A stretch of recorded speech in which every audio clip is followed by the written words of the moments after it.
All right, welcome to Math 40S Essentials, Unit 2, as we move on through the course. What you're gonna need for this unit, you have to own a home already. Just kidding, just a calculator, pencil, eraser. Okay, make sure, again, put your name at the top so that I know who you are. Let's get started. So owning a home. Looks like we have a bit of calculating percents. We did a bit of this in the unit 1, so if you don't know how to use that in your calculator, take a look there. So let's calculate it. Again, I'll just show one quick one on the calculator just so you guys get started.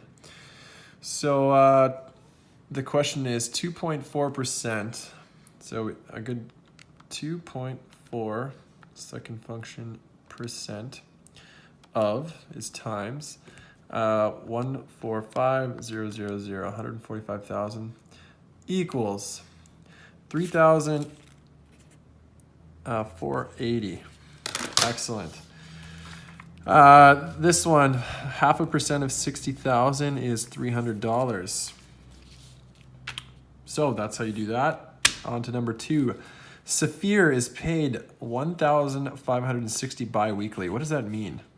Well, that hint right over here says bi-weekly means every 2 weeks. There are 52 weeks in a year, so that's a number we'll want to remember for the rest of this unit. 52 weeks are in a year, and there's 12 months in a year as well. So now that we know that, what does Saphir, she earn per month? So she's getting 26 payments of $1,560. That's going to equal, and you put in your calculator, it'll equal about $40,560 a year.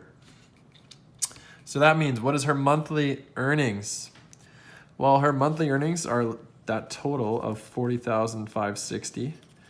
And how many months are in a year? Well, there's 12 months in a year, or about $3,380 a month is what Saphir will earn. Okay, moving on to number 3.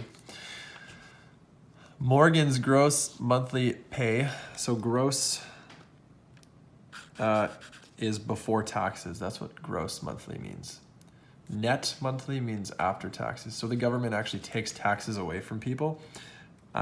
Just like Mr. K, I get paid a certain amount a year or a month, and that's all public knowledge, so you can go look it up. And the government takes I don't know, like 40%. So before they take it though, that's called gross pay. Because it's so gross. No, it's not. Morgan's gross monthly pay is 3,240.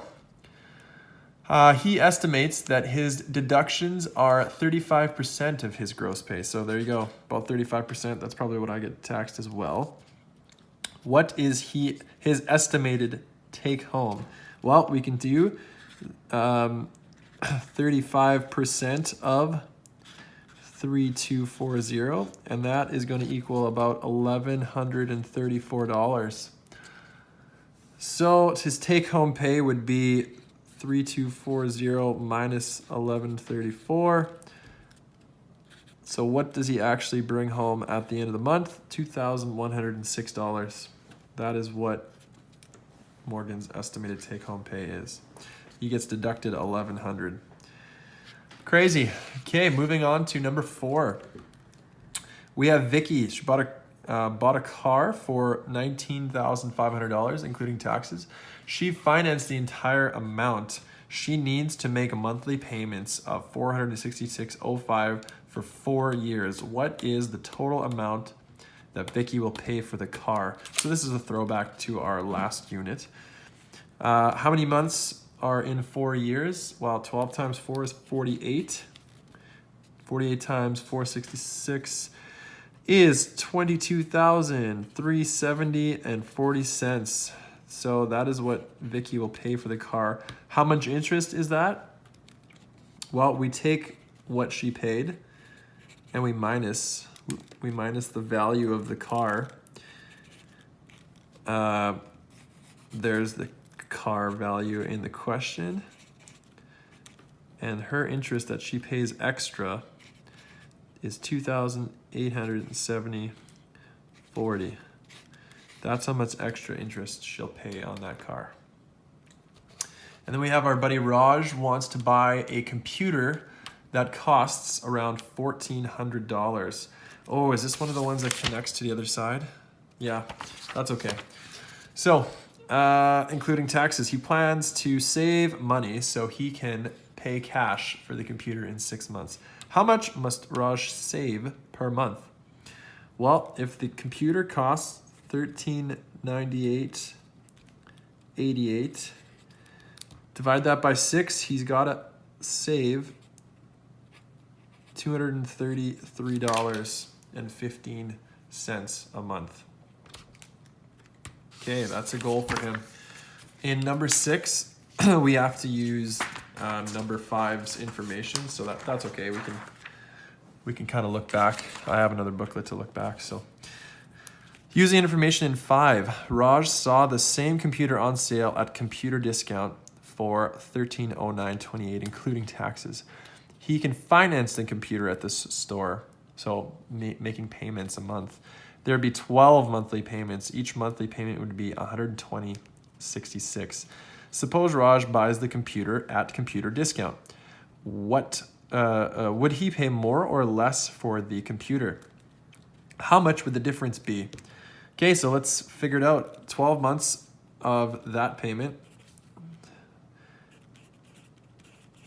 66 is going to be $1,447.92, and the difference between the two from last question, our answer was $1398.88. The difference is $49.04.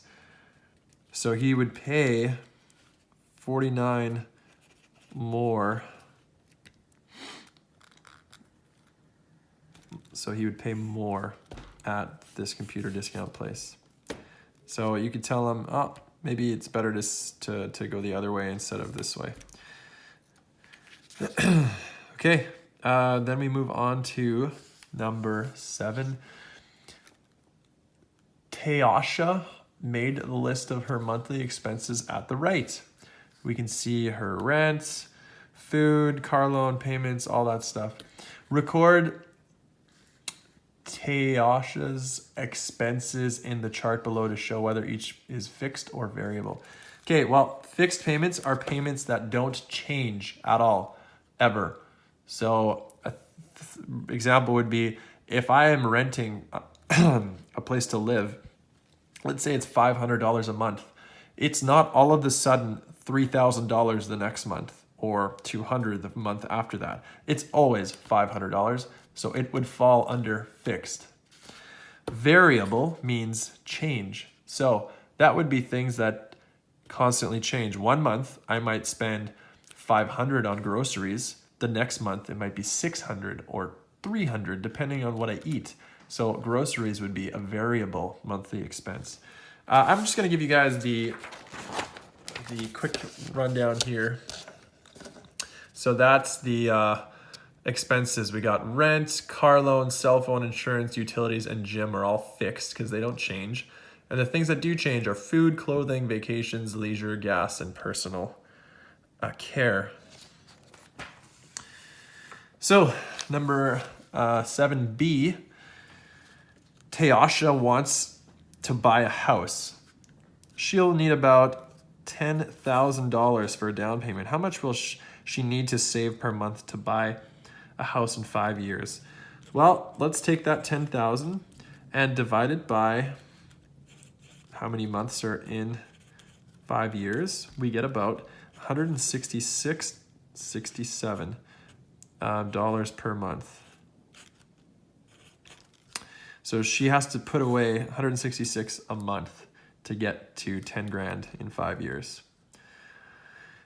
And then C, use Teasha's expenses in part A. How could she cut her expenses to save the amount of money calculated in B? How could she get this? Well, She could cut from food, from clothing, from vacations, from leisure.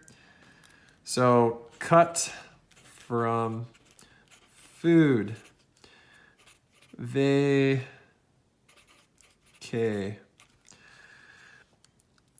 leisure would be things that are fun. Clothing, etc. And then she could save over the 5 years. All right, moving on to the next section. So this will be 11.1.